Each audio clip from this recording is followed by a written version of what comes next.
आजचा सवालचे प्रायोजक आहेत कोहिनूर ग्रुप आणि फिनोलेक्स पाईप्स आणि सहप्रायोजक आहेत सर्वसामान्यांची जिव्हाळ्याची बँक राजगुरुनगर सहकारी बँक।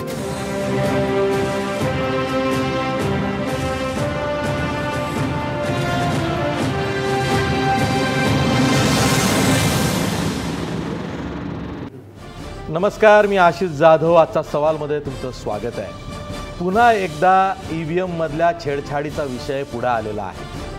यावेळेस जो आला तो खुद्द एका जिल्हाधिकाऱ्याच्या अहवालामुळे चर्चेत आला। बुलढाण्याचे जिल्हाधिकारी यांचा अहवाल असं सांगतो की गेल्या फेब्रुवारी महिन्यात जिल्हा परिषदांच्या ज्या निवडणुका झाल्या त्यामध्ये बुलढाणा जिल्ह्यातली जी जिल्हा परिषदेची निवडणूक होती तिथं जे मतदान झालं त्या मतदानाच्या वेळी सुलतानपूर इथल्या एका बूथवरती एका ईव्हीएममध्ये नारळाच्या चिन्हाला जर का तुम्ही मत दिलं तर ते मत भाजपच्या कमळाच्या चिन्हाला जात होतं। तिथं तो LED लाईट लागत होता।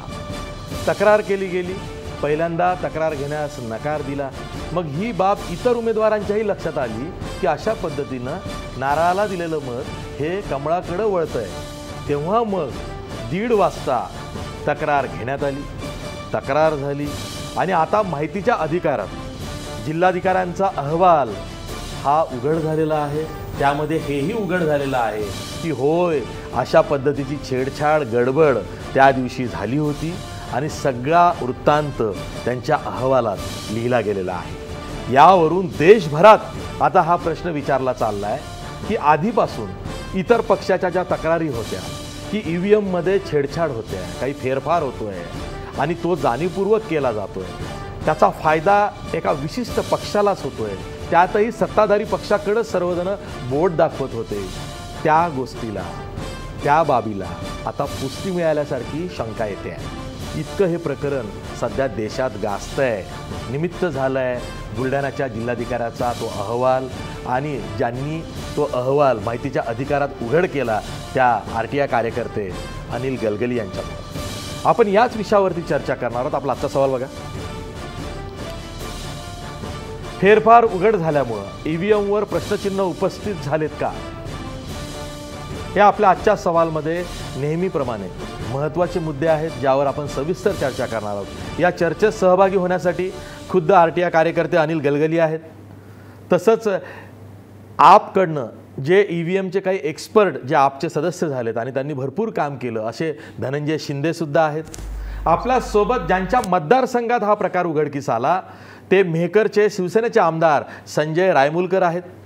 तसंच आपल्या सोबत तक्रारदार ज्यांनी जिल्हाधिकाऱ्यांकडे तक्रार केली कारण त्याच अपक्ष उमेदवार होत्या आणि त्यांनाच नारळ चिन्ह तिथं मिळालं होतं सुलतानपूरमध्ये, त्या आशाताई झोरे सुद्धा आपल्यासोबत आहेत। तसंच थोड्या वेळात आपल्यासोबत भाजपचे IT सेलचे प्रमुख विनीत गोयंका सुद्धा असणार आहे। मी सर्व पाहुण्यांचं या चर्चेत स्वागत करतो आणि सुरुवातीला मी अनिल गलगली यांच्याकडे जातोय।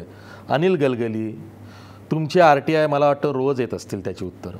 प्रश्न तो नाही आहे तुम्ही किती RTI टाकता, का टाकताय, बुलढाण्यातला RTI तुम्हाला का टाकावासा वाटला, अशी काय शंका उत्पन्न झाली होती की बुलढाण्यात RTI टाकावा आणि तिथून उत्तर घ्यावं आणि हा सगळा प्रकार उघड झाला? आज महाराष्ट्रामध्ये ज्या पद्धतीने नवीन सरकार आलेलं आहे, परंतु खरं पाहिलं तर काही चांगले अधिकारीसुद्धा या राज्यामध्ये आहेत, काही वाईटसुद्धा आहेत। चांगल्या अधिकाऱ्यांचा प्रयत्न असतो की ज्या चुका होतात, जे गोंधळ होतो तो कशा पद्धतीने समोर आणावा। परंतु जेव्हा तुम्ही सरकारी सेवेमध्ये असता तेव्हा तुमच्याकडे एक सीमा असते, त्या सीमेबाहेर तुम्ही जाऊ शकत नाही। तर काही शुभचिंतकांनी काही हितचिंतकांनी ज्या माहिती दिली होती, कारण जेव्हासुद्धा आम्हाला अशा प्रकारची माहिती गोपनीय किंवा अन्य प्रकारे मिळते तर आम्ही सर्वप्रथम माहिती अधिकारचा वापर करून ती माहिती परत मिळवण्याचा प्रयत्न करतो। कारण शेवटी न्यायालय असून देत किंवा सरकार दरबारी किंवा कुठल्याही माध्यमाकडे जेव्हा आपण जातो तर त्याला काहीतरी ठोस पुरावा लागतो। जर आम्ही जेव्हा बुलढाणा जिल्हाधिकारी निवडणूक कार्यालयाकडे जेव्हा ही माहिती मागितली तेव्हा मलासुद्धा आश्चर्याचा धक्का बसला, कारण जो तो अहवाल होता तो स्वयंस्पष्ट होता। तरीसुद्धा निवडणूक आयोग ज्या पद्धतीने दावा करतं की अशा प्रकारचं गोंधळ होऊ शकत नाही, अशा प्रकारचे EVMमध्ये मॅल फंक्शनिंग होऊ शकत नाहीत. परंतु त्या अहवालामध्ये स्पष्ट केलं होतं कशाप्रकारे सकाळी 10 वाजता अपक्ष उमेदवार आशाताई झोरे, त्यांना मी ओळखतसुद्धा नाही, कारण काही लोकांचं असं वाटतं की त्यांचे काही माझे कॉन्टॅक्ट असतील त्यांच्यामुळे मी अर्ज केला आहे. मी त्यांना ओळखतसुद्धा नाही. त्या आशाताई झोरे यांनी जेव्हा 10 वाजता सर्वप्रथम तक्रार दाखल केली तेव्हा तिकडच्या मतदान जे केंद्र अध्यक्ष असतात, कारण जेव्हा मतदान सुरू असतं तेव्हा मतदान केंद्र अध्यक्ष असतो, तिकडे एक सहाय्यक निवडणूक अधिकारी असतो, तिकडचा एक मतदान अधिकारी असतो, असे सगळे स्टेप बाय स्टेप त्यांची एक पद्धत असते. जेव्हा 10 वाजता आशाताई झोरे यांनी जेव्हा तक्रार दाखल केली त्या तक्रारीकडे दुर्लक्ष करण्यात आलं. पण जेव्हा गोंधळ वाढला, मतदारसुद्धा या बाबतीमध्ये जेव्हा बोलू लागले, कारण शेवटी अपक्ष उमेदवार असून देत किंवा कुठल्याही राजकीय पक्षाचे उमेदवार जेव्हा ते काही सांगतात तर सगळ्यांना ते राजकारण वाटतं. परंतु जेव्हा मतदारांनी जेव्हा याच्या बाबतीमध्ये जेव्हा तक्रार केली तेव्हा 1:30 वाजता जेव्हा स्वतः मतदान केंद्र अध्यक्ष यांनी पाहणी केली तेव्हा त्यांना वाटलं की यांच्या तक्रारीमध्ये तथ्य आहे. मग त्यांनी आपले जे वरिष्ठ अधिकारी होते, सहाय्यक निवडणूक अधिकारी, त्यांना प्रचारण केलं. त्यांनीसुद्धा आपल्या डोळ्यांनी पाहिलं आणि जेव्हा त्यांनासुद्धा खात्री वाटली मग ताबडतोब ते मशीन सील करण्यात आलं, राखीव मशीन तिकडे लावण्यात आलं. पण तरीसुद्धा लोकांचा जो एक जमाव होता, पोलिसांना बोलवण्यात आलं. त्यानंतर निवडणूक जे जिल्हाधिकारी होते, जे निवडणूक अधिकारी असतात, जे चंद्रकांत पुलकंडवार यांच्या तुम्ही आता नावाचा उल्लेख केला, त्यांनी या बाबतीमध्ये राज्य निवडणूक आयोगाला बुलढाण्याचे जिल्हाधिकारी आहेत चंद्रकांत पुलकंडवार, त्यांनी शिफारस केली की इथे परत एकदा फेर मतदान घेणं गरजेचं आहे. एक लक्षात ठेवा की मशीन तुम्ही सील केली, गोष्ट झाली, तुम्ही राखीव मशीन आणली, पण जेव्हा तुम्ही फेर मतदान घेता तेव्हा निश्चितपणाने त्या EVM मशीनमध्ये गोंधळ होता, त्याच्यामध्ये काहीतरी गडबड होती आणि एकाच निशाणीला जेव्हा तुम्ही बटन दाबता ती परत जाऊन कमळालाच का जाते, ती दुसऱ्या पक्षाला का जात नाही. हा संपूर्ण जी वस्तुस्थिती होती ती आम्ही समोर आणली आणि एका प्रकारे निवडणूक आयोगाने सुद्धा ह्या सर्व बाबतीचा धडा घेणं आवश्यक आहे. तुम्ही राजकीय पक्षांना आव्हान करता, परंतु जो अहवाल तुमच्याकडे येणं आवश्यक होतो तो का आला नाही, कोणी त्याच्या पाठीमागचं राजकारण केलं, तो अहवाल का दाबण्यात आला, याचीसुद्धा चौकशी होणे आवश्यक आहे. कारण आता स्पष्टीकरण देऊन किंवा त्याच्यावरती पांघरून घालून हा विषय संपणार नाही. EVM मशीनला शंका आहे, त्याच्यामध्ये वाद आहे, हे आता राज्य सरकारने सुद्धा मान्य करणे आवश्यक आहे, भारत सरकारने सुद्धा मान्य करणे आवश्यक आहे आणि निवडणूक आयोगाने सुद्धा मान्य करणे आवश्यक आहे. संजय रायमुलकर, प्रश्न असा आहे की फेर मतदान घेण्यात आलं, जेव्हा हे निवडणूक अधिकाऱ्यानं हे स्पष्ट केलं की होय अशा पद्धतीनं छेडछाड दिसते आहे किंवा मशीनमध्येच काही बिघाड दिसतो आहे की जेणेकरून खरं मतदान होतच नाही आहे, फेर मतदान झालं तेही लिमिटेड ठिकाणीच झालं, तक्रारदाराची जी मागणी होती ती पूर्ण झाली नाही, तुम्ही यामध्ये काय भूमिका अदा केली? ज्या दिवशी आपलं जिल्हा परिषदेचं मतदान होतं त्या दिवशी त्या बूथवर सकाळी 10-10:30ला ही काही मतदानकर्त्याच्या लक्षात आलं की बा आपण अपक्षाचं बटन दाबल्यानंतर ते कमळाला बटन मतदान पडतं आणि त्यांनी नंतर मग ते बाहेर येऊन संबंधित उमेदवाराला अशी तक्रार त्यांनी सांगितली की असं आतमध्ये बूथमध्ये होतं आहे, उमेदवार आणि इतरही उमेदवार त्या ठिकाणी असा प्रकार घडतोय म्हणून संबंधित अधिकाऱ्याच्या लक्षात आणून देण्याचा प्रयत्न त्यावेळेस उमेदवारांनी केला आणि त्यांनी त्या म्हणजे तक्रारीची दखल जेवढ्या तत्परतेने घ्यायला पाहिजे ती घेतली नाही. मग यांनी परत वरिष्ठ अधिकाऱ्याला फोन केले, कलेक्टरलाही फोन केले आणि त्यानंतर या यंत्रणेच्या माध्यमातून त्या ठिकाणी वरिष्ठ अधिकारी आले. संजय रायमुलकर, मी तुम्हाला थोडं थांबवतो, आपल्यासोबत खुद्द आशाताई झोरेच आहेत.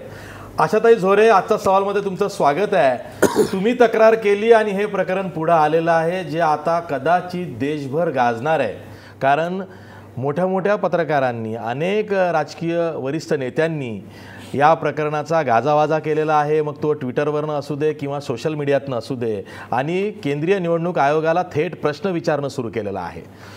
तुम्हाला जेव्हा ही बाब लक्षात आली की तुम्हाला मिळालेली मतं, जी नारळाची मतं आहेत, ती कमळाकडं शिफ्ट होत आहेत किंवा कमळाकडं वळत आहेत किंवा कमळ चिन्हावरती ती जात आहेत, अशा वेळी तुम्ही सरकारकडं काय आवाज उठवला आणि तुम्हाला सरकारचा रिस्पॉन्स काय मिळाला? मला इथं एक गोष्ट विचारायची आहे की तुम्ही तक्रार केली, रिपोलिंग झालं, फेर मतदान झालं, पण त्यामध्ये सुद्धा तुम्हाला न्याय मिळाला नाही. फेर मतदानामध्ये तुमची मागणी काय होती?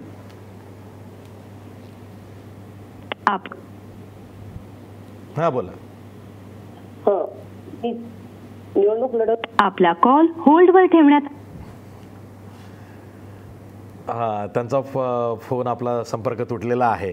पुन्हा तोच प्रश्न. हा सर. आणि त्यानंतर तक्रार झाल्यानंतर संबंध वरिष्ठ अधिकारी, निवडणूक अधिकारी त्या ठिकाणी आले, त्यांनी चौकशी केली आणि त्यांच्यासमोर जी काही परिस्थिती होती त्यांनी ती पूर्ण तपासून पाहिली आणि ती सत्य परिस्थिती होती. नंतर त्यांनी परत ती मशीन सील करून परत दुसरी मशीन आणून मतदानाला सुरुवात केली. त्याच्यावरती संबंधित याचं उमेदवाराचं समाधान झालं नाही, परंतु आमची प्रोसेस आहे ती चालू ठेवणार, त्यांनी चालू ठेवली. परंतु आशाताई झोरे आणि जे काही इतर उमेदवार होते त्यांनी ती संबंधित तक्रार वरिष्ठ म्हणजे जिल्हाधिकाऱ्याकडे केली. आणि नंतर त्या ठिकाणी जिल्हाधिकाऱ्यांनी ही सर्व परिस्थिती लक्षात आल्यानंतर दुसऱ्या 21 तारखेला म्हणजे 16चं जे काही मतदान होतं त्या 21 तारखेला त्या ठिकाणी त्या बूथवर पुनर्मतदान घेण्याचे आदेश त्या ठिकाणी दिले आणि मतदान झालं. परंतु ही जर परिस्थिती पाहिली तर निश्चित एक कुठेतरी संशयाची सुई या निवडणूक आयोगाकडे या ठिकाणी जाते आहे. आणि हीच गोष्ट नाही तर मेहकर मतदारसंघात ही सुलतानपूरला ही घटना घडली. आणि दुसरी माझ्याच मतदारसंघात भोसा म्हणून एक गाव आहे, त्या ठिकाणी माझ्या एक मार्केटचा संचालक केशव खुरत आणि राजू चव्हाण शाखाप्रमुख आणि संचालक आहेत. त्यांच्या कुटुंबात एकाच्या कुटुंबात 17 लोक आहेत आणि एकाच्या कुटुंबात 7 लोक आहेत, म्हणजे 24 या दोन्ही परिवारातले. आणि त्या बूथवर आपल्या जे काही आमच्या शिवसेनेचे उमेदवार झाले 4 मतं पडले. ठीक आहे, ही तक्रार तर कॉमन आहे की उमेदवारांना पण मतं मिळाली नाही. म्हणजे असं झालेलं आहे अनेक ठिकाणी की उमेदवार म्हणतो माझ्या बायकोनी पण मला मतदान केलं नाही. असं कसं होऊ शकतं? असंही झालेलं आहे. आणि त्या ठिकाणी जो उमेदवार कुठं गावात त्या गावात भेटी दिल्या नाही, त्यांचं डमी पत्रिका त्या गावात गेली नाही, अशा उमेदवाराला 150-150 200 मतं. ठीक आहे, आपल्यासोबत पुन्हा आशाताई झोरे आहेत. आशाताई झोरे, मी मगाशी तुम्हाला प्रश्न विचारला होता तोच प्रश्न. फेर मतदानाची जी मागणी केली त्यामध्ये सुद्धा तुम्हाला सरकारनं न्याय दिला नाही असा आरोप आहे तुमचा. मी त्यावेळेस माझ्या पूर्ण सर्कलमधील मतदारासाठी त्यांनी मत मागितलं होतं. तर त्यांनी मला फक्त त्या एकाच बूथवरचं जे माझं वार्ड नंबर 5 मधील 2 नंबरचं बूथ होतं त्याच्यावरची एकाच याची मला 21/2/2017ला त्यांनी निवडणूक फेर मतदान करण्याची परवानगी दिली. पण माझी मागणी त्यांच्याकडे अशी होती की माझ्या सर्कलमधील प्रत्येक बूथवर असा घोळ झालेलाच आहे, त्याच्यामुळे मला पूर्ण सर्कलचं मतदान पुन्हा मिळण्यात यावं असं मी त्यांच्याकडे मागणी केली होती. तर मला त्याच्यात रिस्पॉन्स मिळालेला नाही आणि त्याच्यामुळेच मला पराभवाला सामोरे जावं लागलं, हे माझं म्हणणं आहे. आणि ज्यावेळेस म्हणजे आपण कमळ या निशाणीचं बटन दाबत होतो, लालटेन नारळ या निशाणीचं बटन दाबत होतो, तर लालटेन कमळची लागत होती आणि बऱ्याच दुसऱ्या सुद्धा निशाणी समोरचं बटन लागत होतं. असं माझ्या स्वतःच्या मुलाच्या लक्षात आल्यानंतर आम्ही ज्यावेळेस निवडणूक अधिकाऱ्यांकडे मी बोलली, निवडणूक अधिकाऱ्यांनी माझ्या निवडणूक आयोगाकडे बोलणं करून दिलंय. त्यांच्याकडे बोलणं झाल्यानंतरही सुद्धा मी त्यांना मागितलं की माझ्या पूर्ण सर्कलमधील मशीन चेक करा, तर त्यांनी फक्त एकच मशीन चेक केली. अच्छा, बरं ताई, आता प्रश्न असा आहे की जिल्हाधिकाऱ्यांनी पुन्हा स्पष्टीकरण दिलेलं आहे. ते त्यांचा जो अहवाल RTI मधून पुढे आलाय तो काही प्रमाणात खोडून काढतायत. यावर आता तुमची पुढे लढण्याची काय तयारी आहे?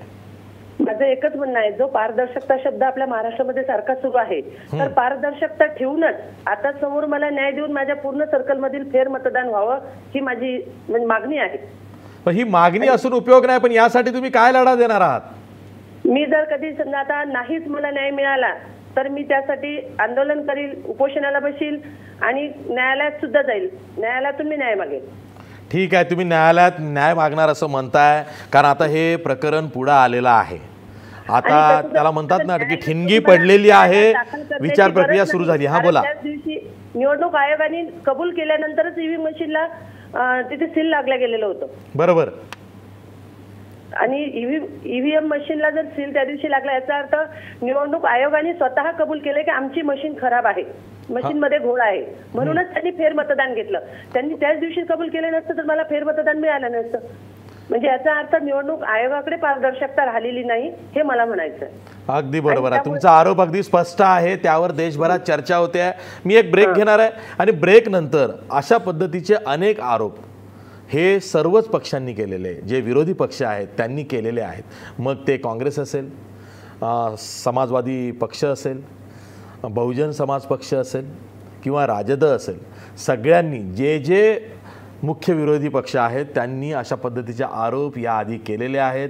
निवडणूक आयोगानं सुद्धा तुम्ही मशीन हॅक करून दाखवा असं आव्हान लोकांना दिलं होतं. ते काहींनी स्वीकारलं, काहींनी तो विषय सोडून दिला, काहींनी तो विषय रेटून धरला, काहींनी माघार घेतली. पण आता बुलढाण्याचं जे प्रकरण आलं आहे त्यामुळं देशभरात पुन्हा ही चर्चा सुरू झाली आहे. आपल्याला ही चर्चा अशीच कायम ठेवायची आहे, पण ब्रेक नंतर पुन्हा भेटणार आहोत. ब्रेक नंतर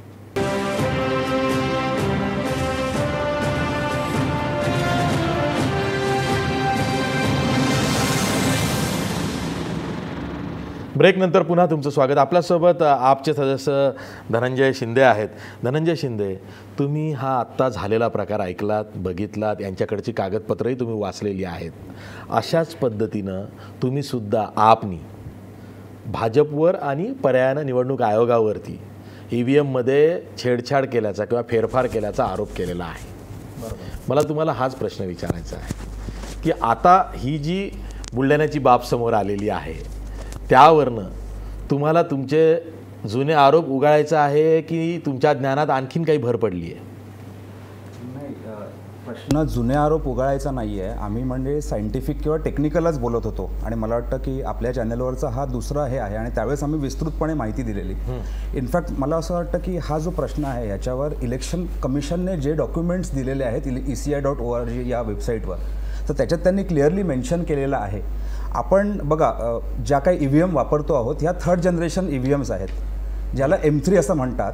आणि जिथे जिथे फ्रॉड्स झालेले आहेत किंवा जिथे जिथे ऑब्जेक्शन्स घेतलेले आहेत तिथे सरकारने जाणून बुजून M2 मशीन्स वापरल्या गेलेल्या आहेत. आणि इलेक्शन कमिशनचं मी डॉक्युमेंट ओपन केलं, त्याचं नाव आहे स्टेटस पेपर ऑन EVM. हे तुम्हाला याची कॉपी पण मिळेल. तर त्याच्यात त्यांनी क्लिअरली मेन्शन केलेलं आहे की the technological advancements permit the writing of the machine code into the chips. ठीक आहे. आणि due to absence of requisite facilities to produce the microcontrollers in India, these are procured from manufacturers abroad.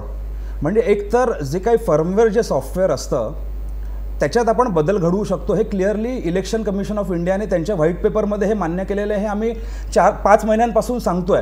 म्हणजे ज्यावेळेस पंजाब, उत्तर प्रदेश, उत्तराखंड, गोवा, मणिपूर या ठिकाणी results आले आणि अशा क्वेरीज ठिकठिकाणी आलेल्या. म्हणजे साकीनाक्यामध्ये जर एक उमेदवार असा होता की त्याला स्वतःचं मत पण नाही मिळालं, त्याच्या घरामधले बायकोचं नाही मिळालं, स्वतःचं पण नाही मिळालं, घरातल्या कुटुंबियांचं पण नाही मिळालं. आणि अशा बऱ्याच, पुण्याला पण अशा काही केसेस होत्या. मध्य प्रदेशमध्ये पण तुम्ही बघितलं असेल की म्हणजे डेमॉन्स्ट्रेशन दाखवताना सगळी मतं कमळावर जात होती. तर आमचा हा आरोप हा जुनाच आहे आणि याच्यात इलेक्शन कमिशनने पण हे मान्य केलेलं आहे. आणि याच्यात म्हणूनच तर बाकीचे देश का वापरत नाही आहेत इलेक्ट्रॉनिक मशीन्स? अमेरिका वापरत नाही आहेत, बरेचसे युरोपियन देश वापरत नाही आहेत. आणि याच्या संबंधात भरपूर रिसर्च झालेला आहे. पण सरकार दिशाभूल करते आणि मी अत्यंत जबाबदारीने असं म्हणेन की हा जनतेशी द्रोह तर आहेच, पण हा द्रोहाचा म्हणजे प्रकार आहे एक प्रकारचा, जो भारतीय जनता पक्ष करतोय. कुठचंही बटन दाबून सगळीच कमळाला का जातात, हातावर का नाही जात किंवा आणखीन हा विषय तर नंतरचा आहे. हा विषय तर नंतरचा आहे. मी याच विषयावरती स्टिक राहणार आहे. संजय रायमुलकर, प्रश्न असा आहे की जेव्हा मतदान पार पडलं तेव्हा मला वाटतं विकास झाडे हे जिल्हाधिकारी होते बुलढाण्याचे, बरोबर आहे? त्यांच्यामुळं हा अहवाल आला. आणि त्या जिल्हाधिकाऱ्यांनी ही हिंमत दाखवली कारण ते पंजाब केडरवरून इथे महाराष्ट्रामध्ये आले. मला माहिती आहे घुमानला जे साहित्य संमेलन झालं होतं तेव्हा त्यांच्याकडं नोडल ऑफिसर म्हणून जबाबदारी होती. माझी त्यांची मैत्री झाली होती घुमानला आणि मला तो अपराईट ऑफिसर आहे हे माहिती आहे. आता प्रश्नचिन्ह असे उपस्थित होतात की जेव्हा तुमची एखादी बाब लक्षात येते, ही बाब लक्षात आली की EVMमध्ये काहीतरी गडबड आहे, नारळाला दिलेलं मतं हे कमळाकडे ट्रान्सफर होतं किंवा शिफ्ट होतं आहे, अशा वेळी जी मागणी आहे फेरमतदानाची ती विशिष्ट बूथवरच केली जाते, पुन्हा सर्कलमध्ये केली जात नाही आहे. मग अशा वेळी निवडणूक आयोगाची भूमिका फार महत्त्वाची आहे की फेरमतदान कशा पद्धतीनं घ्यावं. इथंही आपण कमी पडतो. बरोबर आहे, तेच झालं आहे. कारण की आता जिथं लक्षात आलं त्या ठिकाणी तक्रार केल्या गेली, परंतु आता ग्रामीण भागातले तेवढं काही ते आता EVM मशीनच्या माध्यमातून आता या 1-2 निवडणुकीच्या माध्यमातून हे प्रक्रिया सुरू झालेली आणि त्या ग्रामीण भागातल्या लोकांना एवढी काही त्याची कल्पना नसते.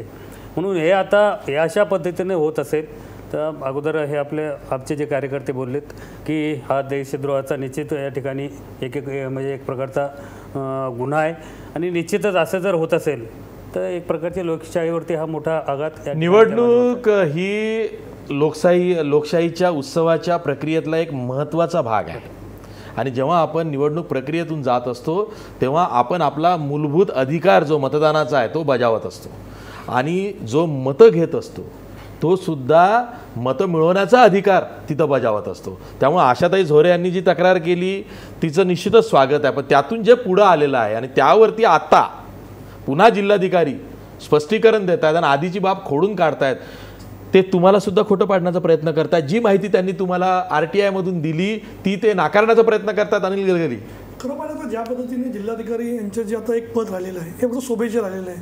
बाहेरच्या कॅडरचा अधिकारी येतो, तो वस्तुस्थिती असलेला सत्य अहवाल देतो. म्हणजे नवीन जिल्हाधिकारी आहेत त्यांनी तर क्लिअर कट म्हटलं आहे की या मतदारसंघामध्ये कुठलाही उमेदवार न्यायालयामध्ये सुद्धा गेला नाही.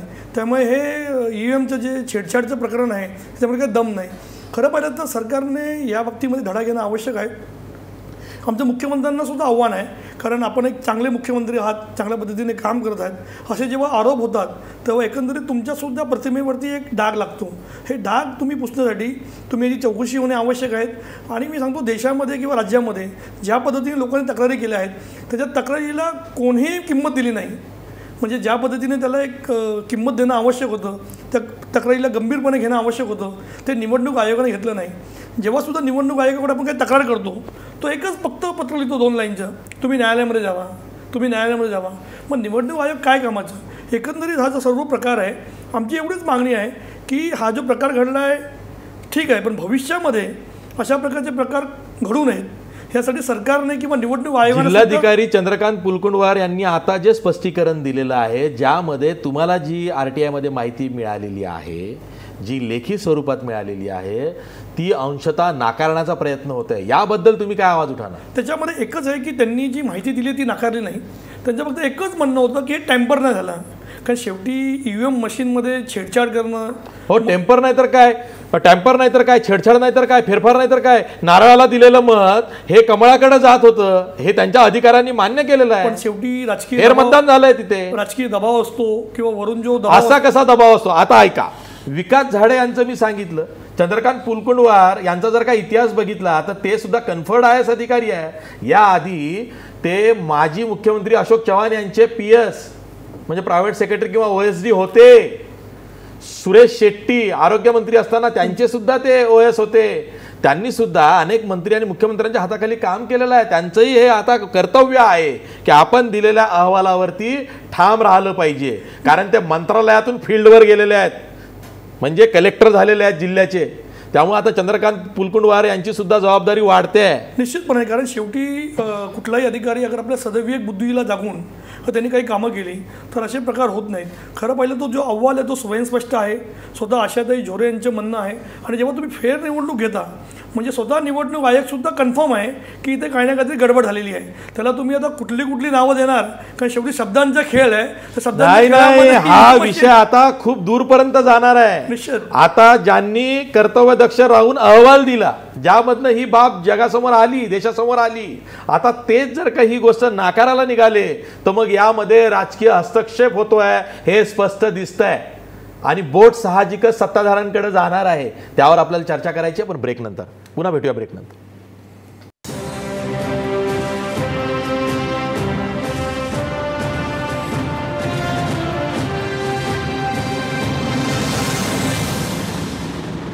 ब्रेक नंतर पुन्हा तुमचं स्वागत. पुन्हा आपल्यासोबत धनंजय शिंदे आहे. धनंजय शिंदे, प्रश्न जो आहे तो राजकीय हस्तक्षेपाचा आहे. 2014 मध्ये निवडणुका झाल्या, देशात एकही मुस्लिम खासदार निवडून आला नाही. बघावं तिकडं भाजपचे खासदार निवडून आले, तेव्हा सुद्धा आक्षेप घेण्यात आला की ही EVMची कमाल आहे. पण उत्तर प्रदेशच्या ज्या निवडणुका झाल्या विधानसभेच्या, तिथंही हेच झालं. तेव्हा लक्षात आलं की नाही, भाजपनं मतदारसंघाची बांधणीच अशी केलेली आहे की लोकसभेच्या वेळी ज्या ज्या विधानसभा क्षेत्रांमध्ये मताधिक्य होतं, लीड होतं, आघाडी होती, तिथे आता त्यांचे उमेदवार निवडून आलेले आहेत. त्यामुळं EVM मुळं सगळं काही होतं असं नाही, पण हा जो एखाद दुसरा प्रकार उघडकीस होतो, त्यामुळं एक मनाला जागा होते ती ही की जिथं हे प्रकार उघडकीस येतात तिथं ते निवडणूक आयोगानं मान्य केले पाहिजेत, फेर मतदान झालं पाहिजे आणि त्याचबरोबर असं का घडलं याचं नीट स्पष्टीकरण दिलं पाहिजे. नाही, बरोबर आहे. म्हणजे इनफॅक्ट तुम्ही बघितलं असेल तर या प्रश्नावर इलेक्शन कमिशनने टेक्निकल क्लॅरिफिकेशन द्यायला पाहिजे, जे त्यांच्या वेबसाईटवर डिटेलमध्ये कुठेच दिसत नाही आहे. आणि तुम्ही बघितलं असेल की म्हणजे ज्या पद्धतीने सगळे लोकसभेच्या वेळेला हे निवडून आले त्यांचे उमेदवार स्पेसिफिक एका याचे किंवा उत्तर प्रदेशमध्ये, पण हे सगळं प्री प्लॅन्ड होतं आणि आम्ही तोच आवाज उठवत होतो. इनफॅक्ट दिल्लीची माझा अजूनही आक्षेप आहे की हे प्री प्लॅन्ड नाही आहे. सर मी टेक्निकल सांगतोय तुम्हाला ह्या गोष्टी. हे जर प्री प्लॅन नसेल, परदेशातले जे देश आहेत, अमेरिका असेल, युरोपातले देश असतील, ऑस्ट्रेलिया वगैरे असेल, तर हे देश यांनी का EVM वापरण्याचं थांबवलं. आणि महत्त्वाची गोष्ट ऐका ना की 2009 साली नाही, महत्वाचं तुम्ही ऐका, मी हे मानायला तयार, अनिल गडकरी पण इथं आहे, मी हे सांगत होतो की मुंबईतून एकही काँग्रेस राष्ट्रवादीचा खासदार निवडून येणार नाही आला. आता याच्यात कुठं आलं EVM? नाही, पण ऐका ना, इलेक्शन कमिशनने 2013 साली म्हणजे थर्ड जनरेशन मशीनच्यासाठी जे VVPAT लागतं ते देण्यासाठी काँग्रेसला रिक्वेस्ट केलेली. काँग्रेसने ते केलं नाही आणि या सरकारने 2013 म्हणजे 14मध्ये आलं आणि आता 17 आहेत. आत्ता गेल्या 2 महिन्यापूर्वी त्यांनी त्याची ऑर्डर प्लेस केली आणि ते येईपर्यंत म्हणजे 2018चा एंड उजाड हे होईल. तर म्हणजे काँग्रेसने म्हणजे काम केलं नाही म्हणून त्यांना जनतेने नाकारलं ही गोष्ट आहेच. पण हा जो काही वन साईड आपल्याला जो रिझल्ट दिसत आहेत ना, भारतीय जनता पक्षाला जी मतं मिळालेली आहेत ती, तर त्याच्यामध्ये EVMचा खूप मोठा म्हणजे सिंहाचा वाटा आहे. बरोबर. मी तुम्हाला एक प्रश्न पुन्हा ट्विस्ट करतो की जर का असे फेरफार किंवा छेडछाडीचे प्रकार होत असतील तर त्याचे मार्ग कोणते कोणते आहेत? म्हणजे एक उदाहरण आपल्यासमोर आलं की नारळ हे चिन्ह आहे ना, पहिला अपक्ष जो असतो ना, पहिल्या क्रमांकाचा, त्याला ते नारळ मिळतं. म्हणजे अपक्षाचं चिन्हाला तुम्ही मतदान केलं नारळाला तर ते जातं कमळाला. असा प्रकार या बुलढाण्यात सुलतानपूरमध्ये उघडकीस आला. बरोबर. असे कोणते कोणते मार्ग असू शकतात फेरफार किंवा छेडछाडीचे? तर छेडछाडीचे 4 मार्ग आहेत. म्हणजे जर बघायला गेलं तर म्हणजे हे इलेक्ट्रॉनिक डिव्हाइस आहे आणि तुम्ही जर बघितलं असेल तर कोणतंही जगातलं इलेक्ट्रॉनिक डिव्हाइस आहे, प्रत्येक डिव्हाइस हे हॅक केलं जाऊ शकतं. Electronic voting machine is part of it, right. तर जगातला इट्स अ प्रिन्सिपल हे म्हणजे थॉट प्रोसेस. तर जे फर्मवेअर जे असतं, जे सॉफ्टवेअर असतं ज्याच्यामुळे हे इलेक्ट्रॉनिक डिव्हाइस चालतं किंवा EVM चालतं आपण म्हणू, तर त्याच्यात जिथे फर्मवेअर बनवलं जातं तर फर्मवेअर एक तर इलेक्ट्रॉनिक कॉर्पोरेशन ऑफ इंडिया आणि भारत सरकारची जी भारत हे आहे इलेक्ट्रॉनिक्स कंपनी जी आहे तिथे बनतं. पण जे मायक्रो प्रोसेसर जातात ना, जे छोट्या चिप्स असतात, तर त्या चिप्स म्हणजे एक तर ECIच्या ऑफिसमध्ये होऊ शकतं हे, किंवा जिकडनं चिप्स येतात तिथे एक हे होऊ शकतं. त्या चिप्स अमेरिकेतनं येतात आणि याच्यामध्ये त्या चिपमध्ये तो छोटासा प्रोग्राम जर आपण अपलोड केला, तुम्ही सांगाल तसा तो प्रोग्राम बिहेव करेल. कारण कमळाचं चिन्ह तर फिक्स राहतं. आता सकाळी म्हणजे जे इलेक्शनच्या दिवशी पोलिंग बूथमध्ये जे पोलिंग एजंट्स येतात ते बटणं दाबून टेस्ट करतात की बरोबर होत आहे का. ते किती बटणं दाबून दाबतात, 50, 60, 70, 100. पण त्या प्रोग्रामला जर असं, त्या मशीनला जर असं आपण प्रोग्राम केलं की साधारणपणे 1000 वोट्सच्या नंतर तू सगळी मतं कमळाला दे, तर ती मशीन तशी वागू शकते. तर पहिली गोष्ट म्हणजे फर्मवेअरमध्ये आपण हे करू शकतो. दुसरं, यांचं जे डेटा कनेक्टर जो असतो, म्हणजे जी मशीन आहे तर तो RS-232 नावाचा पोर्ट असतो आणि that is the another grey area, म्हणजे दॅट इज अनदर पॉईंट जिथे याचं हे होऊ शकतं, टेम्परिंग होऊ शकतं. तिसरं जे आहे ना त्याच्यात हे RTC म्हणजे हे जे काय म्हणतात त्याला, रिअल टाईम कंट्रोलर जो असतो एक, हे इलेक्ट्रॉनिक हे आहे. तर तो तिसरा ग्रे एरिया आहे जिथे टेम्परिंग केलं जाऊ शकतं. आणि चौथा महत्त्वाचा म्हणजे त्याच्यामध्ये EPROM असतो, जो इरेजेबल प्रोग्रामेबल हे मेमरी म्हणतात त्याला, तर तिथे पण टेम्परिंग केलं जाऊ शकतं. तर हे 4 हे आहेत. हे विज्ञानाने सिद्ध केलेलं आहे. 2010 साली हैदराबादचे भारतातले सायंटिस्ट आणि परदेशातले सायंटिस्ट यांनी एकत्र करून याचं डेमॉन्स्ट्रेशन पण दाखवलेलं. खासदार किरीट सोमय्याच घेऊन आले होते आम्हाला डेमॉन्स्ट्रेशन दाखवायला. किरीट सोमय्या आणि त्यांचे भाजपचे जे राष्ट्रीय प्रवक्ते आहेत GVK नरसय्या राव, तर त्यांनी पुस्तकच काढलंय ज्याला अडवाणींची प्रस्तावना आहे. आणि त्यावेळेस म्हणजे त्यांनी खूप म्हणतात ना की अक्षर आकाशपातळ एक केलेलं त्यावेळेस, आणि आता शांत बसलेले पूर्णपणे. आणि जर हे सत्य हे असं त्यांना जर खरंच सिरियसली या प्रश्नावर हे करायचं असतं तर आम्ही काय म्हणत होतो, दिल्ली इलेक्शनच्या वेळेला त्यांनी MCD इलेक्शनच्या वेळेला राजस्थानमधनं 2nd जनरेशनच्या मशीन मागवल्या. तुम्ही 3rd जनरेशनच्या मशीन का नाही मागवल्या? जर जबाबदार राजकीय पक्ष, आमची तिथे सत्ता आहे, आम्ही सांगतोय की असं होऊ शकतं, तरी पण तुम्ही राजस्थानातनं मशीन्स का मागवल्या? हा सगळा झोल आहे. केंद्रीय निवडणूक आयोग हे निपक्षपातीपणे काम करतं, वैधानिक संस्था आहे, त्यामुळे तिच्यावरती तसा आक्षेप घेणं हा अधिकार आम्हाला कोणालाच नाही आहे. पण तरीसुद्धा इतक्या तक्रारी येत आहेत. पण त्याचवेळी केंद्रीय निवडणूक आयोगानं सुद्धा आव्हान केलं की तुम्ही मशीन्स हॅक करून दाखवा. मग अशा वेळी तुम्ही हॅक करून दाखवण्याचं आव्हान तर घेतलं, पण तुम्ही त्यात ती टेस्ट पास होऊ शकला नाही. सांगतो ना, तर त्याच्यात कसं झालं की त्यांनी सांगितलं की या ठराविक ड्युरेशनमध्ये 4 तासांमध्ये 5 तासांमध्ये तुम्ही दाखवा. आम्ही म्हटलं की तुम्ही आम्हाला मशीन द्या आमच्या ताब्यामध्ये, आम्ही अभ्यास करतो मग करतो. तसंच होणार, असं नाही होणार. तसंच होणार ना. तुम्ही ऐका ना, मशीन न खोलता तुम्ही कसं काय रिमोटली करू शकाल ते? आपल्याला पहिल्यांदा मशीन समजावी तर लागणार ना, चिप कोणती आहे, त्याच्यामध्ये प्रोग्राम काय आहे, कशा पद्धतीने केलं असेल. अभ्यास न करताच जाऊन तुम्ही परीक्षेला बसा आणि परीक्षा पास व्हा असं कसं होत असं होत नसतं ना. तर इलेक्शन कमिशनने ते नाकारलं, ते दिलं नाही आम्हाला त्यांनी करायला. आम्हाला अजूनही आम्ही आव्हान करतो, विनंती करतो की तुम्ही आम्हाला मशीन द्या, आम्ही तुम्हाला दाखवतो कसं काय आणि चोरी कशी करायची याचा नीट अभ्यास करू द्या. अहो चोर जगात आहेत सगळीकडे. हे म्हणजे अत्यंत साधी गोष्ट आहे. तुम्हाला माहिती आहे का, हे जे हॅकर्स आहेत ना, अब्जावधी रुपयांची ही अर्थव्यवस्था आहे आणि असे हॅकर्स जे आहेत हे बीजेपीने पाळलेले आहेत आणि ते हॅकर्स त्यांना मदत करतात. भाजपवरती आरोप करता, आपण भाजपकडे सुद्धा उत्तर घेण्याचा प्रयत्न करणार आहोत, पण ब्रेक नंतर पुन्हा भेटणार आहोत. ब्रेक नंतर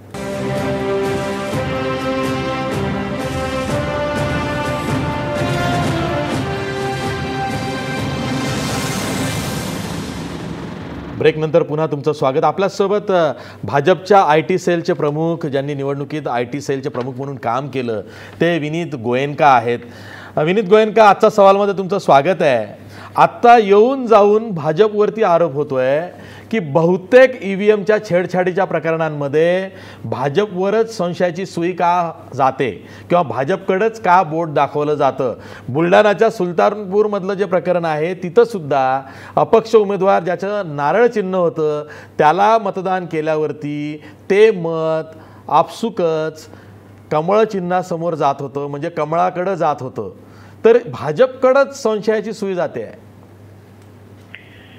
नमस्कार. एक तर असा विषय आहे की जे सगळे माझ्या पूर्वीचे पॅनलिस्ट बोलत होते, मशीन ही काय हॅक होत नाही, मशीन ही फक्त मॅल फंक्शन करू शकते, माझं असं मत आहे. बरं, 8 वर्षापूर्वी 2009ला जुलै 21ला, म्हणजे अगदी 8 वर्षापूर्वी, काय कोइन्सिडन्स आहे, मी आणि डॉक्टर किरीट सोमय्यांनी हाच प्रश्न मुंबईला उचलला होता की मशीन टॅम्पर होऊ शकते का. दरम्यान गुलाम नबी आझादांनी पण हा प्रश्न भुवनेश्वरमध्ये उचलला होता, कॅप्टन अमरिंदर सिंग पंजाबमध्ये उचलला होता. निरनिराळ्या पक्षांनी तो प्रश्न उचलला, भारतीय जनता पार्टीने पण उचललेला आहे. टेक्नॉलॉजी असल्यामुळे काय रॉकेट सायन्स नाहीये ना, त्याच्यामध्ये मॅल फंक्शनिंग होऊ शकतं का, there can be a technical slack. माझं व्यक्तिगत म्हणणं असं की टेम्परिंग होऊ शकतं, नाही होऊ शकत असं इलेक्शन कमिशन ऑफ इंडिया म्हणतं आणि मी इलेक्शन कमिशन ऑफ इंडियाच्या म्हणण्यावरती विश्वास ठेवतो. त्याने तो चॅलेंज ठेवला होता, एनसीबीने त्याच्यामध्ये भाग घेतला, काही पक्षाने त्याच्यामध्ये भाग घेतला नाही. भाग घेतल्यानंतर त्याने तो प्रूव्ह केलं नाही एनसीबीने, आणि ज्या लोकांनी भाग नाही घेतला ते बाहेर म्हणतायत. त्यांना चान्स मिळाला होता की ईव्हीएम मशीनला हात लावावं, ईव्हीएम मशीनला ते चेक केलं पाहिजे, तर नाही त्यावेळेला ते तिथे पार्टिसिपेट करत नाही.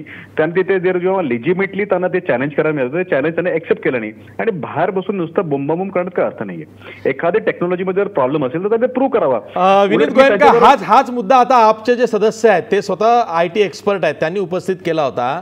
ते म्हणाले की आम्हाला निवडणूक आयोगानं EVM दिली, पण ठराविक काळासाठी दिली, आम्हाला तिचा अभ्यास करू न देता सांगितलं की तुम्ही हॅक करून दाखवा.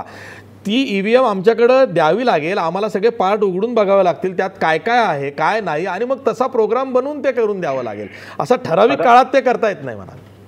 बघा, असं आहे, इलेक्शन कमिशन जे आहे ते एक स्वायत्त संस्था आहे, कॉन्स्टिट्युशनल अथॉरिटी आहे, इंडिपेंडेंट आहे. त्यांच्या वतीने मी काय बोलणार नाही, ते त्यांचे स्पोक्सपर्सन बोलतील.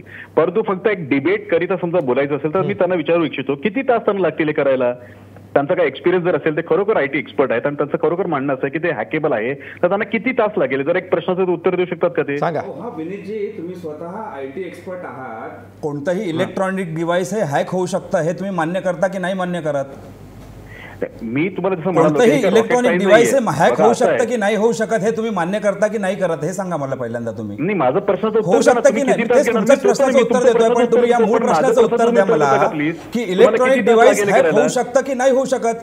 कारण तुम्ही इन प्रिन्सिपलच हे मान्य जर करत नसाल तर तुम्ही असे काहीतरी निर्बुद्ध प्रश्न विचाराल, किती वेळ लागेल वगैरे. तुम्ही टेक्निकल माणूस आहात, टेक्निकल बोला ना, किती वेळ लागेल हा प्रश्न. इलेक्ट्रॉनिक डिव्हाइस हॅक होऊ शकतं का, या प्रश्नाचं मला तुम्ही उत्तर द्या.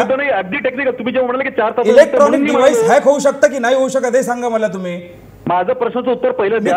मला पहिलं सांगा, माझ्याकडे आहे उत्तर, तुमच्या मला उत्तर द्या, हो किंवा नाही द्या ना, मी तुम्हाला सांगतो. मग तुम्हाला किती वेळ पाहिजे? इलेक्ट्रॉनिक डिव्हाइस जे आहे ते खोलून बघण्यासाठी तुम्ही मला 24 तास द्या, 24 तासात तुम्हाला दाखवतो. 24 तास लागेल म्हणतायत. 24 तास म्हणतात ना तुम्ही. एक मिनिट. पहिली गोष्ट ही. दुसरी गोष्ट, तुम्ही जे म्हणताय ना, मला वाटतं थोडासा जर अभ्यास करून आला असता तर बरं झालं असतं. इलेक्शन कमिशन ऑफ इंडियाचं स्वतःचं एक डॉक्युमेंट आहे, स्टेटस पेपर ऑन EVM, हे ECIच्या वेबसाईटवर उपलब्ध आहे. आणि तिकडच्या मी मगाशी ओळी पण वाचून दाखवल्या. The technological advancements permit the writing of the machine code into the chips.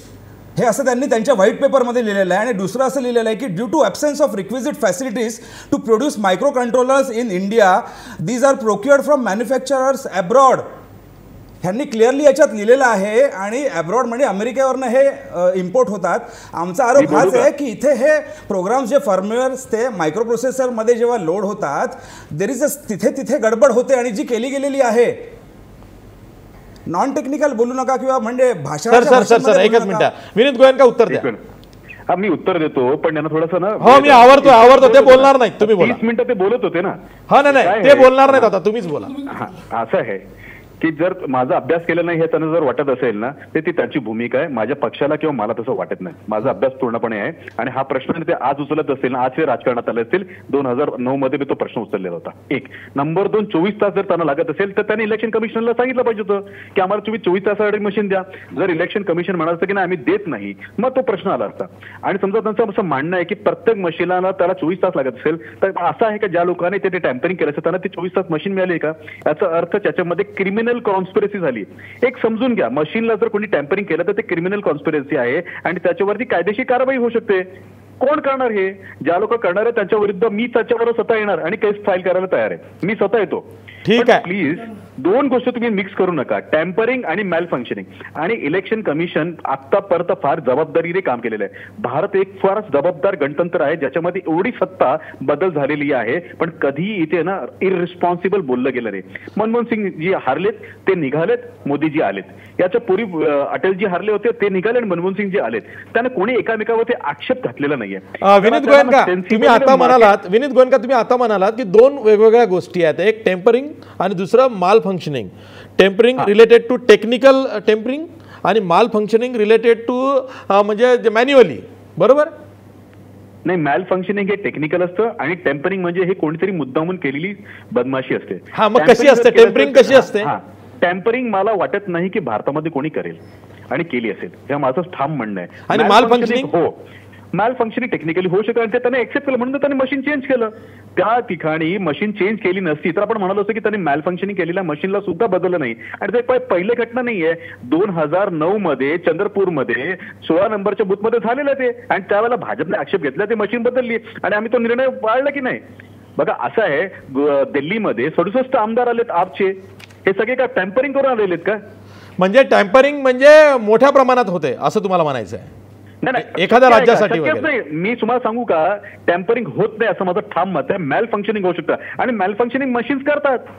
हो गाड्यामध्ये होऊ शकतो लोकांमध्ये होऊ शकतो आणि मॅल फंक्शनिंग साठी ECI रिस्पॉन्सिबल आहे का ते रिस्पॉन्सिबल आहेत आणि ते करतात का परत. ठीक आहे. तुम्ही जो महत्वाचा मुद्दा मांडलाय विनीत गोयनका खूपच महत्वाचा मांडला आहे की एकीकडे टॅम्परिंग आणि दुसरीकडे मॅल फंक्शनिंग.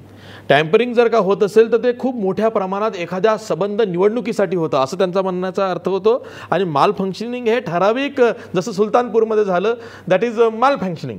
आपण यावर चर्चा करणार आहोत पण ब्रेक नंतर.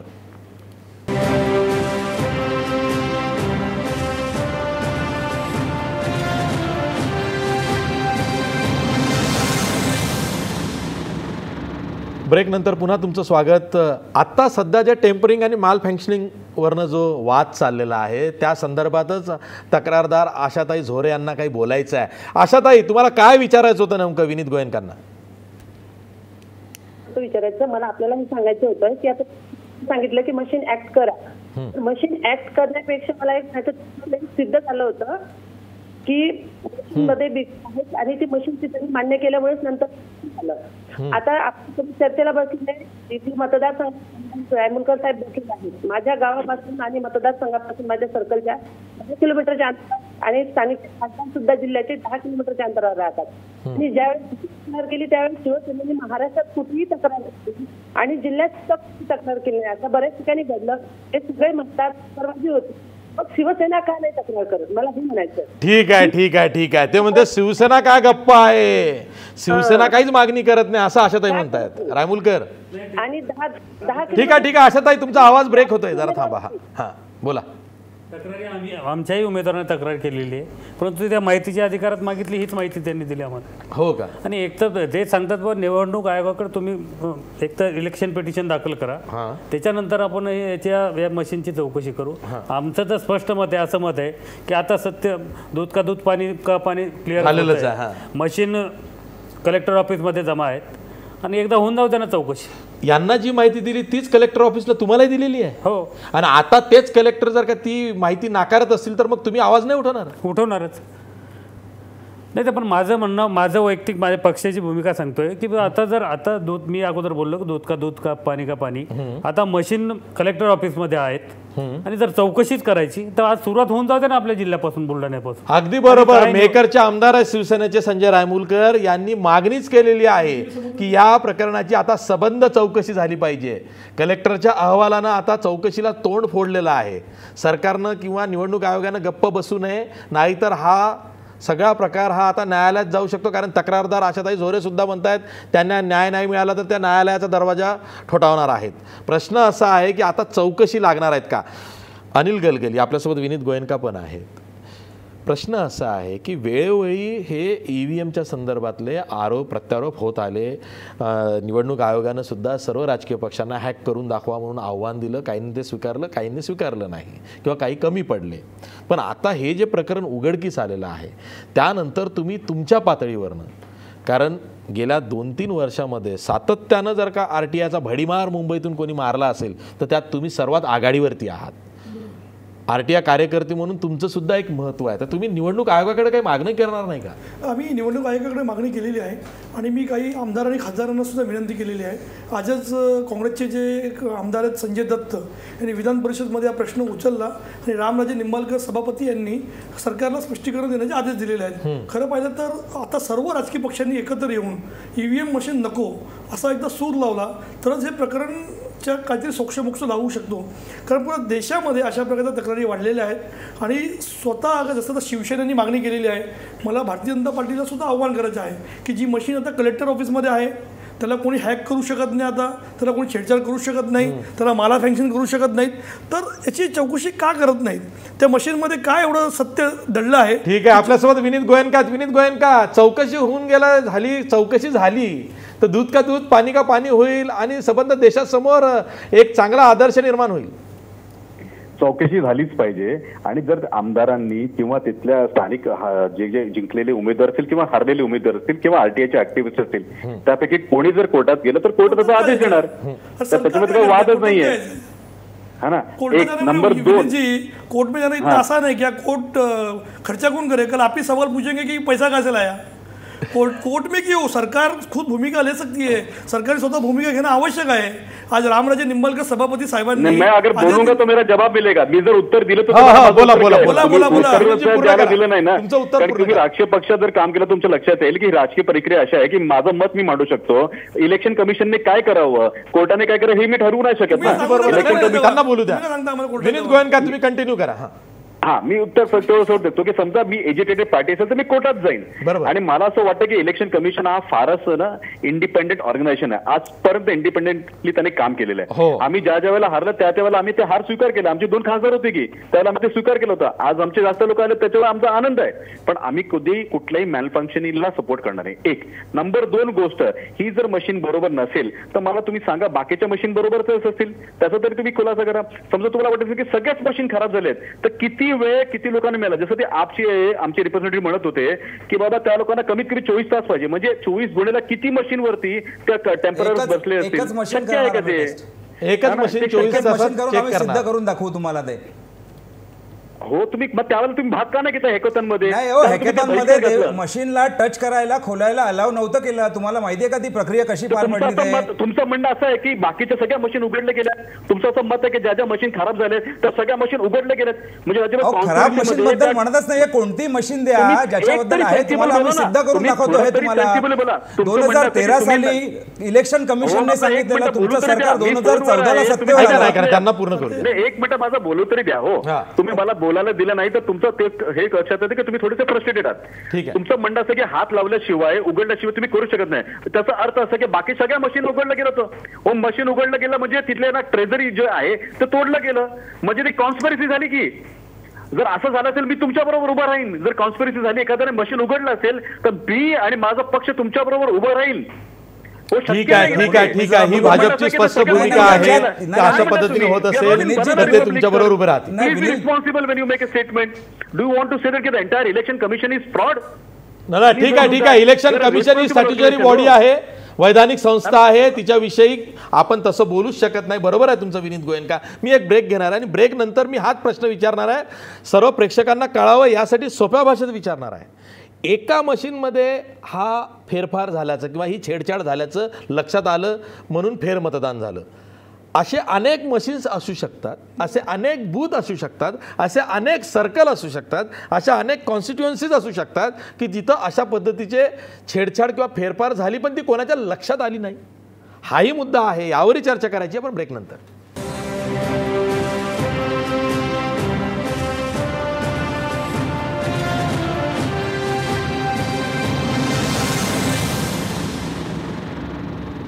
ब्रेक नंतर पुन्हा तुमचं स्वागत. माझ्याकडे खूप वेळ कमी आहे धनंजय शिंदे, पण विनीत गोयंकांनी जे आव्हान तुम्हाला दिलं ते तुम्ही कसं स्वीकारू शकता? मला वाटतं विनीत गोयंका आहे ना, फंडामेंटल सायन्सचा जो नियम आहे तो ऍक्सेप्टच करत नाही. बरं ठीक आहे, माणूस खोटं बोलू शकतो, राजकीय पक्ष काहीतरी आरोप करू शकतो, पण विज्ञान खोटं नाही बोलू शकत. आणि भारतामध्ये जगातल्या ज्या टॉपच्या 10 IT कंपनीज आहेत त्याच्यात किती भारतीय शास्त्रज्ञ भरलेले आहेत आपल्या इंजिनिअरिंग कॉलेजेसचे. आपल्याकडे लोकली तज्ज्ञ अवेलेबल आहेत. आणि ह्याच्यात 2 मुद्दे फक्त मी महत्त्वाचे सांगेन की एक तर 2013 साली इलेक्शन कमिशनने काँग्रेसच्या सरकारला सांगितलेलं की तुम्ही म्हणजे 3rd जनरेशन मशीनसाठी जे VVPAT लागतात त्याची तुम्ही ऑर्डर करा. मोदी सरकार 2014ला आलं आणि त्यांनी आता 2017मध्ये त्यांनी त्याची ऑर्डर प्लेस केली, जी 2018च्या एंडमध्ये आपल्याला त्याची डिलिव्हरी मिळणार आहे. आता तुम्हाला माहिती आहे की गुजरातचं इलेक्शन आणखीन 5 महिन्यानंतर आहे आणि तिथे पण अशाच पद्धतीने दुरुपयोग करून ते सत्ता हासिल करतील. तुम्ही आपण राजकीय बोलू नको, आपण टेक्निकली बोलू. तर तो भाग आहे. दुसरी गोष्ट जो आहे ना की ह्या एवढ्या सगळ्या मशीन्स आहेत. आता तुम्ही बघता की समजा हे मोबाईल फोन आहे मायक्रोसॉफ्टचा किंवा लॅपटॉप असेल, याच्यामध्ये जे बेसिक प्रोग्राम्स जे इन्स्टॉल करतात तर प्रत्येकजण जाऊन त्या कॉम्प्युटरवर बसत नाही, तर ते मासमध्ये ते फर्मवेअर जे असतं ना त्याच्या साह्याने ते प्रोग्राम्स अपलोड केले जातात जे कनेक्टेड असतात. Millions of computers, millions of mobile phones हे जे कनेक्टेड असतात एकमेकांना आणि एका मशीनवरनं रिमोटली त्याच्यामध्ये ते प्रोग्राम्स अपलोड हे केले जातात. त्याच्यामुळे फर्मवेअर जे असतं किंवा जे मालफंक्शनिंग करण्यासाठी जे प्रोग्राम लागतो त्याचं सोर्समध्ये इलेक्शन कमिशन ऑफ इंडिया याच्यामध्ये इलेक्ट्रॉनिक कॉर्पोरेशन ऑफ इंडियामध्ये किंवा अमेरिकेनं जिकडनं प्रोसेसेस येतात तो दुसरा सोर्स आहे किंवा ती विंडो आहे तिकडनं चोरी करू शकतो. तिसरी विंडो जी आहे जो कनेक्टर आहे मशीनचा RS-232 नावाचा तो डेटा कनेक्टर आहे, तिथे चोरी केली जाऊ शकते. आणि चौथा म्हणजे जो EEPROM जो आहे तिथे चोरी केली जाऊ शकते. आमची रिक्वेस्ट हीच आहे की आम्हाला जर तुम्ही मशीन हे करून म्हणजे जर दिली खोलून हे करायला, आम्ही तुम्हाला याच्यातनं दाखवू शकतो कशा पद्धतीने. ठीक आहे, मुद्दा कळलेला आहे. मी शेवटी संजय रामोलकर तुमच्याकडे येणार आहे. एक प्रश्न तर आपण राहिलाच विचारायचा की फेर मतदान झालं, त्या मतदानात काय उलटफेर झाला का मतांचा, की उलट जास्त मतं मिळाली की तेवढीच मतं मिळाली? नाही, जे काही तक्रारीनंतर मशीन सील केल्या गेली आणि नंतर फेरमतदानाचे त्या ठिकाणी आदेश दिले गेले. मग त्या मतदानामध्ये भाजपला 24 मतं त्या ठिकाणी पडले.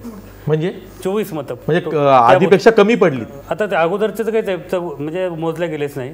जर मोजायचं असेल म्हणजे ते जर सत्यता समोर आणायची असेल तर त्या मशीनमध्ये झालेलं मतदान जर ते समोर आलं तर ती सत्य परिस्थिती. हा मुद्दा खूप महत्वाचा आहे, म्हणूनच चौकशीची मागणी होते. नंतर तक्रारीनंतर जेव्हा फेरमतदान झालं तेव्हा भाजपच्या उमेदवाराला केवळ 24 मतं पडली आणि आधी जी तक्रार झाली होती त्यामध्ये नारळाला जे मत पडत होतं ते कमळाकडे जात होतं, कमळाला जे पडत होतं तेही कमळाकडे जात होतं. म्हणजे फेरमतदानामध्ये मतं वाढायला हवी होती, पण केवळ 24च मतं भाजपच्या उमेदवाराला फेरमतदानात मिळालेली आहेत. म्हणूनच या तक्रारीची पुढे चौकशी झाली पाहिजे. जिल्हाधिकाऱ्यांचा अहवाल हा अगदी सुस्पष्ट आहे जो RTI मधून अनिल गलगली यांना मिळालेला आहे. त्यामध्ये त्यांनी मान्य केलेलं आहे की होय, EVM मध्ये छेडछाड झाली होती.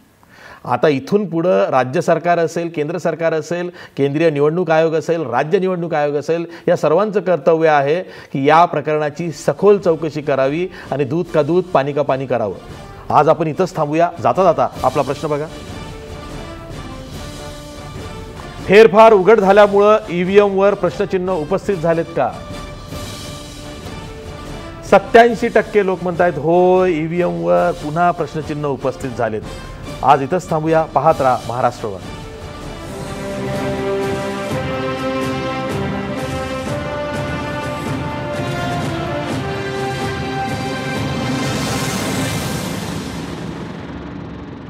आजचा सवालचे प्रायोजक आहेत कोहिनूर ग्रुप आणि फिनोलेक्स पाईप्स आणि सहप्रायोजक आहेत सर्वसामान्यांची जिव्हाळ्याची बँक राजगुरुनगर सहकारी बँक.